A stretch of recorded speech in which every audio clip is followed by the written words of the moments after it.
matches! Yes! Yes!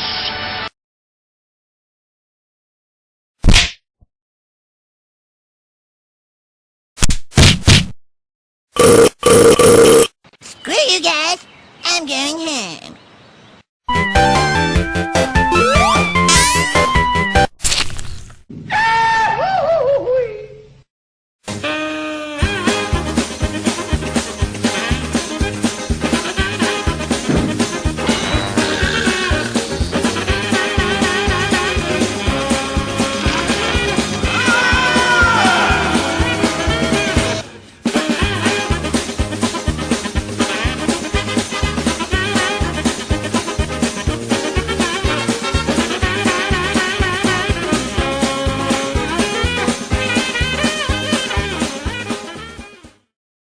Hey folks, Crazy Climber 80 here again, and we're going to look at another prototype game. This game was not released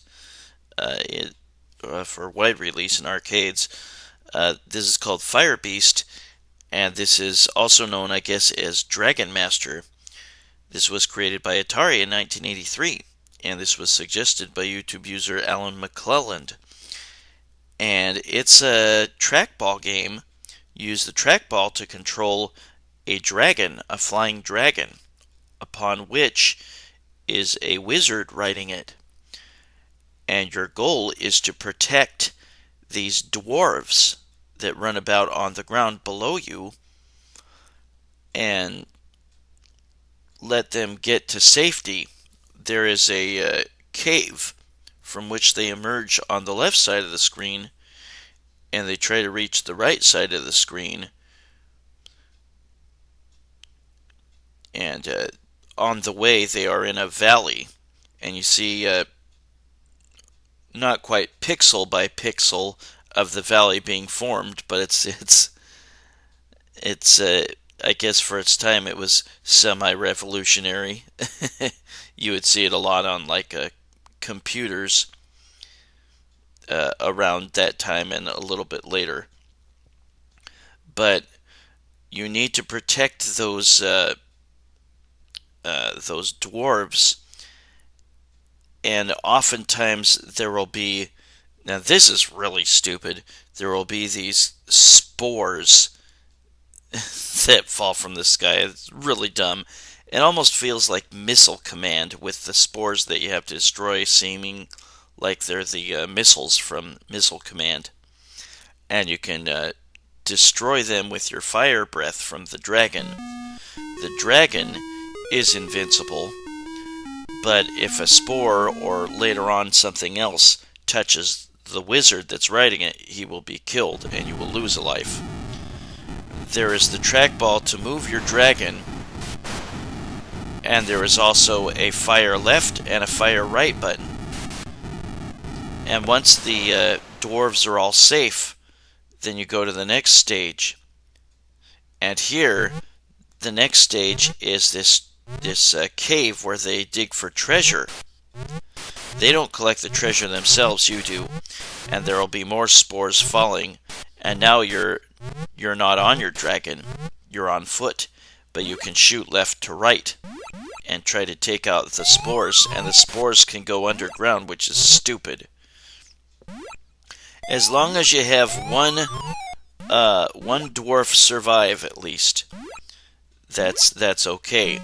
And you'll get points for the remaining dwarves, and you'll get all 4 new dwarves to start the next stage. You can take out a whole bunch of spores with one dragon blast.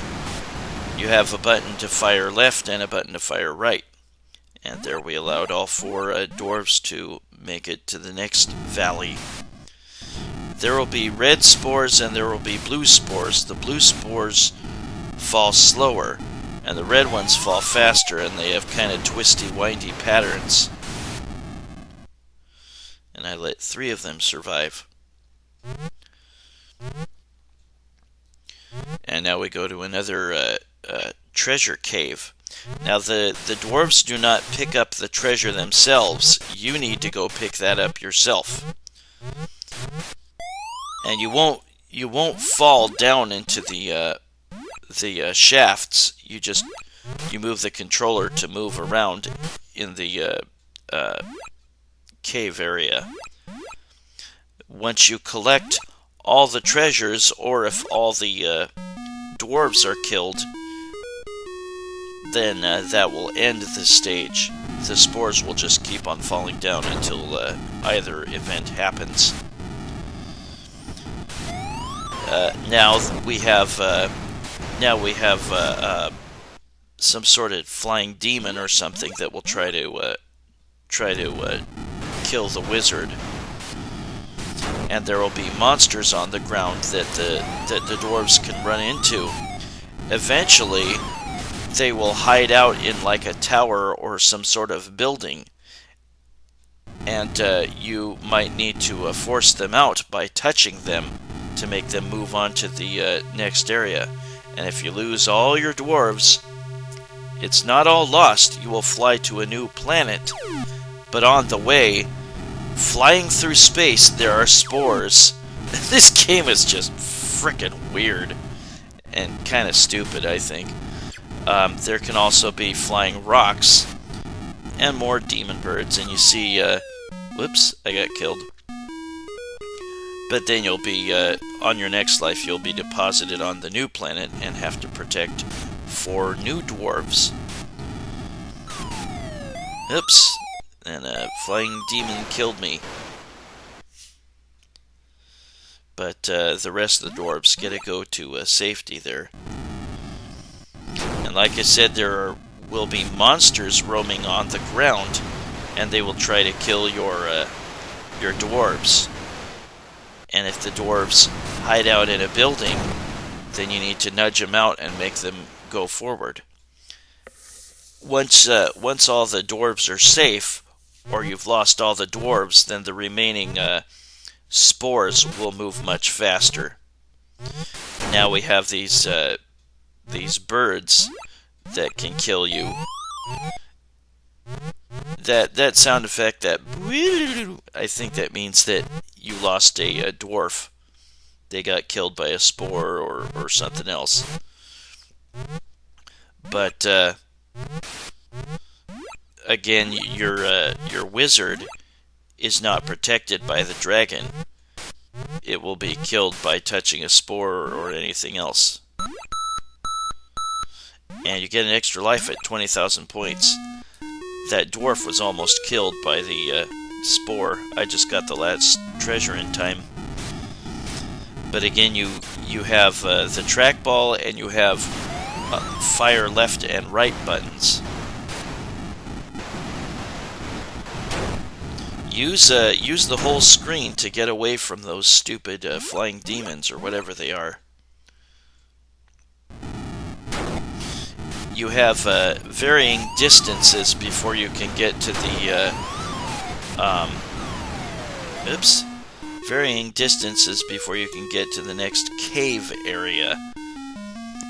Sometimes it's like just one valley, and other times it's going to be a lot more valleys that you have to go through to get there.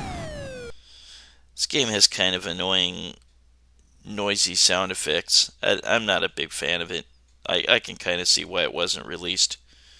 I guess this was the might be the only Atari game written in 4th computer language.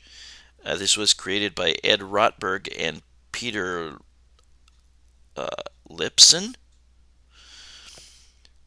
but this was unreleased.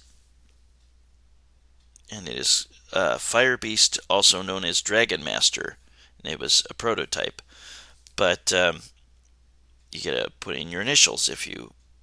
Well, the default high score is 0, so that was pretty easy to do. But you can continue. You can also choose a higher starting area. But you have to beat the treasure cave. You have to get to the treasure cave and beat it to collect the bonus. And as you can see, this is a harder level, so we've already got falling rocks, and flying demons. I put on invincibility here. I'll eventually show you what it's like to reach the new planet if you lose all the dwarves and you have to fly to the new planet in space. What a frickin' weird idea for a game. I think the spores idea is really stupid. But note that they kind of move like if you've ever played an arcade game called Slither, they kind of move the same way as those snakes do. But again, eventually the dwarves will try to hide out in a building, and you'll need to touch them with the dragon to move them forward to be able to complete the level, and they'll go to the next area. Yeah, I put on invincibility for not only myself but the dwarves. I eventually took the invincibility code off for the dwarves, I think, just so you could see what it looks like to fly to the next planet and make it safely.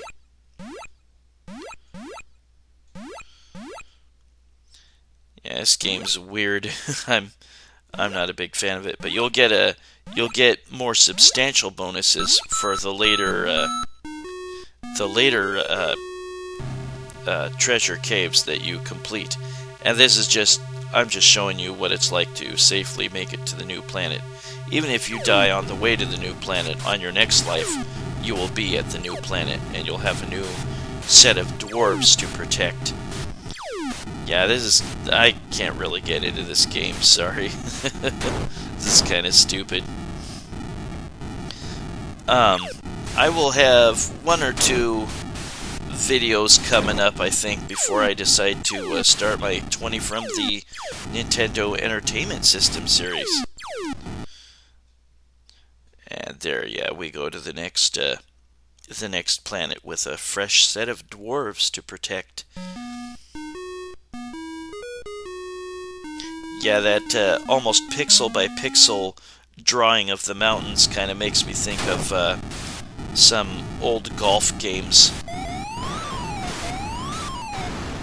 like the first Golden Tee Golf, I think.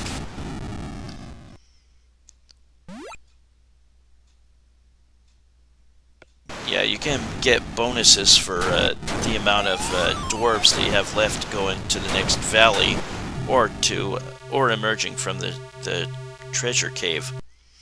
But that was Firebeast, also known as Dragon Master, a prototype, not officially released, by Atari in 1983. Well, this is Crazy Climber 80s, and thanks for watching Firebeast, or Dragon Master. Hope you had a great weekend, and I will see you soon with my next video. Take it easy, everybody. Bye-bye.